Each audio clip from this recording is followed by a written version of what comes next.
Assalamualaikum warahmatullahi wabarakatuh.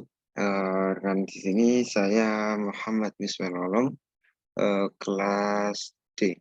Jadi sejarah peradaban Islam dengan nomor NIM 21030111001. Di sini saya akan menjelaskan tentang tema masa dinasti Umayyah dalam mencangkup materi yaitu sejarah sistem pemerintahan dan juga ekspansi Islam pada masa dinasti Umayyah. Kemudian diawali dengan asal-usul Bani Umayyah itu pada awalnya itu Muawiyah itu adalah seseorang, yaitu pendiri dinasti Umayyah. Nah, beliau itu merupakan putra dari Abu Sufyan bin Harb bin Umayyah ibnu Abdul Hasham ibnu Abdul Manaf. Beliau itu sebagai keturunan dari Abdul Manaf, itu Muawiyah sendiri, beliau itu memiliki hubungan kerabat dengan Nabi Muhammad SAW. Nah, dinasti Umayyah. Dinasti ini berkuasa selama 91 tahun. Yakni dimulai dengan pada tahun 41 sampai 132 Hijriah atau setara dengan tahun 661 sampai 750 Masehi. Nah, pada kekuasaan selama 90 tahun ini Umayyah itu memiliki 14 seorang khalifah yang diawali dengan Umayyah ibnu Abu Sufyan dan diakhiri oleh Marwan bin Muhammad. Nah, pada awalnya pemerintahan Bani Umayyah sendiri itu bersifat demokrasi, kemudian berubah menjadi feudal atau kerajaan. Nah, seperti itu masalah pemerintahan di Bani Umayyah sendiri. Nah, pusat pemerintahan Bani Umayyah itu berpusat di kota Damaskus. Nah, kenapa demikian? Karena hal ini memaksudkan agar mempermudah dalam memerintah sebuah kerajaan. Tujuannya seperti itu. Nah, Muawiyah dalam kepemimpinannya itu lebih banyak atau lebih kemayoritasanya itu mengadopsi sistem kerajaan Persia dan Romawi. Kemudian cenderung secara otoriter dan keputusannya itu ada pada pemimpin. Seperti itu. Kemudian kemajuan dinasti Umayyah sendiri itu juga banyak sih. Kalau kemajuan pada dinasti Umayyah itu seperti halnya dalam bidang administrasi misalnya. Nah, telah terbentuk berbagai lembaga, ada pemerintahan yang mendukung tampuk kepemimpinan dinasti Umayyah. Banyak juga kebijaksanaan yang dilakukan pada masa ini. Seperti halnya yang pertama yaitu pemisahan kekuasaan. Nah, kemudian yang kedua itu pembagian wilayah. Wilayah yang dimaksud itu dalam kekuasaan Bani Umayyah sendiri, dinasti Umayyah itu ada 10 provinsi, yaitu seperti Syria dan Palestina, Kufa dan Irak, Basra, Persia, Hijistan, Khurasan, Bahrain, Oman, Najd dan Yamamah, Armenia, Hijaz, Karman, dan India. Juga banyak di antara lain kota-kota tersebut. Kemudian yang ketiga yaitu secara bidang administrasi pemerintahan. Kemudian yang keempat yaitu organisasi keuangan, yang kelima organisasi ketentaraan, yang keenam itu bidang sosial dan budaya, yang ketujuh ini bidang seni dan sastra. Yang dimaksud dalam seni sastra itu yang berkembang hanyalah seni ukir dan seni pahat. Seperti itu. Nah, di samping itu, di samping melakukan ekspansi teritorial, pemerintah dinasti Umayyah, pemerintah tersebut juga menaruh perhatian dalam bidang pendidikan, di antaranya ilmu yang berkembang itu pada masa ini yaitu seperti ilmu agama, ilmu sejarah, dan geografi, ilmu pengetahuan, dan bidang filsafat. Nah, kalau dalam ilmu agama sendiri itu seperti halnya Al-Quran, hadis, dan fikih. Nah, juga terdapat proses pembukuan, perkembangan dalam proses pembukuan hadis terjadi pada masa Khalifah Umar bin Abdul Aziz pada tahun 99 sampai 10 Hijriah. Kemudian dalam ilmu sejarah dan geografi sendiri itu segala ilmu yang membahas tentang perjalanan hidup, kisah dan riwayat Ubaid ibnu Syariyah al-Jurhumi. Kemudian yang ketiga yaitu ilmu pengetahuan di bidang bahasa, yaitu segala ilmu yang mempelajari bahasa, nahu, sorof, dan lain sebagainya. Nah, kemudian yang keempat itu perkembangan dalam bidang pendidikan, yaitu dalam bidang filsafat, yaitu bidang filsafat yaitu yang dimaksud dengan bidang filsafat yaitu segala ilmu yang pada umumnya itu berasal dari bangsa asing, seperti halnya ilmu mantik, kimia, astronomi, ilmu hitung, dan ilmu yang berhubungan dengan itu semua. Serta yang terakhir yaitu ilmu kedokteran. Nah, untuk perkembangan peradaban Islam sendiri pada masa dinasti Umayyah itu juga ada beberapa peninggalan peradaban Islam pada dinasti tersebut, yaitu ada yang berbentuk fisik, ada yang berbentuk non fisik. Apa saja yang berbentuk fisik itu seperti bangunan-bangunan, sarana-sarana umum dan sebagainya. Kalau non fisik itu seperti halnya intelektual dan ilmu pengetahuan. Nah, perkembangan bangunan berupa fisik itu seperti halnya dam itu, kemudian kanal-kanal, saluran sekunder, saluran tersier, dan jembatan-jembatan air yang didirikan. Juga ada beberapa kota yang dibangun, diantaranya kota-kota pada masa dinasti Umayyah itu yang sangat terkenal itu seperti halnya Cordoba.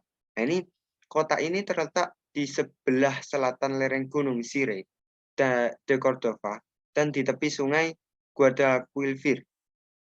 Nah, sebelum Spanyol ditaklukkan oleh tentara Islam pada tahun 117 Masehi, Cordoba adalah ibu kota kerajaan Kristen Visigoth sebelum pindah ke Toledo.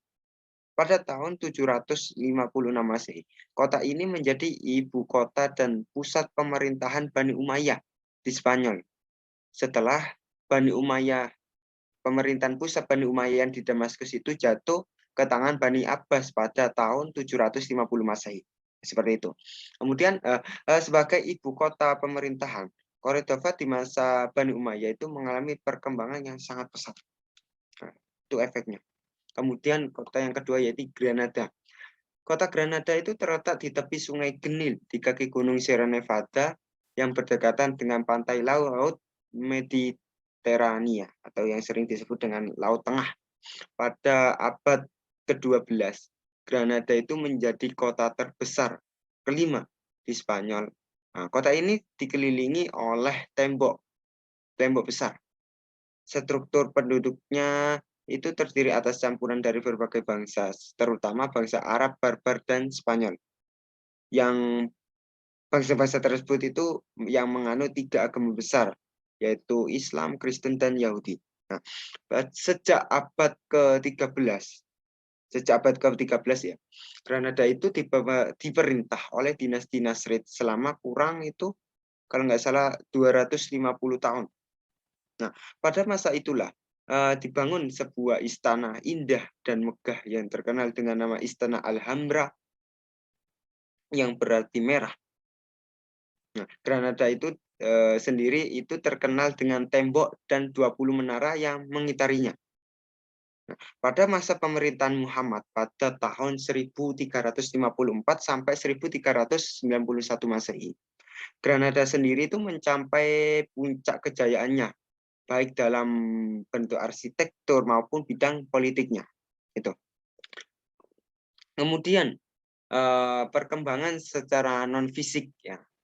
Itu seperti yang pertama yaitu kemajuan-kemajuan yang dicapai di bidang politik. Nah, kemajuan apa saja? Seperti halnya kemajuan Islam di Andalusia. Itu sangat ditentukan oleh adanya penguasa-penguasa yang kuat dan memiliki wibawa atau yang berwibawa, yang mampu mempersatukan kekuatan-kekuatan Islam, umat Islam. Nah, keberhasilan politik pemimpin-pemimpin tersebut ditunjang oleh kebijaksanaan penguasa-penguasa lainnya yang mempelopori kegiatan-kegiatan ilmiah. Toleransi beragama ditegakkan oleh para penguasa terhadap penganut agama Kristen dan Yahudi, sehingga mereka ikut berpartisipasi mewujudkan peradaban Arab Islam di kota Andalusia. Kemudian kemajuan-kemajuan yang dicapai di bidang ilmu pengetahuan. Nah, beda lagi dengan kemajuan yang sebelumnya.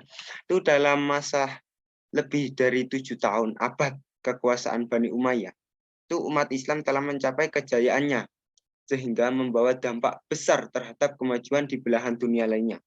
Ya, banyak sih kemajuan-kemajuan yang, dalam penyampaian tersebut ya seperti halnya kemajuan intelektual, kemajuan di bidang filsafat, dan yang lainnya.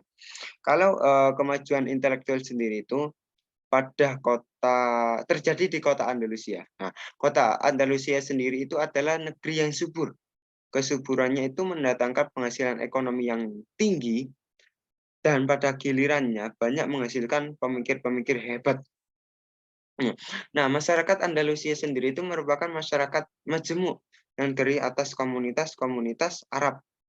Nah, semua komunitas itu memberikan saham intelektual terhadap terbentuknya lingkungan budaya Andalusia yang melahirkan kebangkitan ilmiah, sastra, dan pembangunan fisik di kota Andalusia. Kemudian kemajuan dalam bidang filsafat, ya. Seperti sebelumnya yang sudah saya jelaskan. Nah, Islam di kota Andalusia itu telah mencatat satu lembaran budaya yang sangat brilian atau sangat bagus dalam bentengan sejarah Islam. Nah, ia berperan sebagai jembatan penyeberangan yang dilalui ilmu pengetahuan Yunani ke ilmu pengetahuan Arab ke Eropa. Seperti halnya itu pada abad ke-12 Masehi. Nah, minat terhadap ilmu filsafat dan ilmu pengetahuan itu mulai dikembangkan pada abad ke-9 Masehi. Selama pemerintahan penguasa Bani Umayyah yang kelima, yakni Muhammad ibnu Abd al-Rahman pada tahun 832 sampai 886 Masehi. Nah, kemajuan-kemajuan lainnya seperti hanya dalam bidang agama, bidang sains, dan bidang seni. Kalau dalam kemajuan dalam bidang agama itu seperti halnya ilmu qiraah, ilmu tafsir, ilmu hadis, ilmu nahwu dan sorof, dan yang terakhir yaitu ilmu tarikh, sejarah.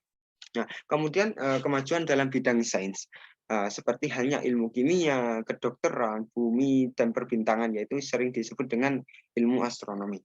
Nah, kemudian dalam bidang seni itu seperti sastra, lukis, ukir, pahat, suara, pidato, dan yang terakhir yaitu seni insya. Apa itu seni insya? Yaitu seni yang mengarang surat. Nah, itu yang dimaksud dengan seni insya. Nah, mungkin ya itu saja yang bisa saya jelaskan untuk masalah perkembangan peradaban Bani Umayyah. Jika ada salah kata, kurangnya informasi atau beda dengan eh, informasi yang lain, dan jika ada sesuatu yang belum paham, silakan ditanyakan. Syukran, hadam ini. Assalamualaikum warahmatullahi wabarakatuh.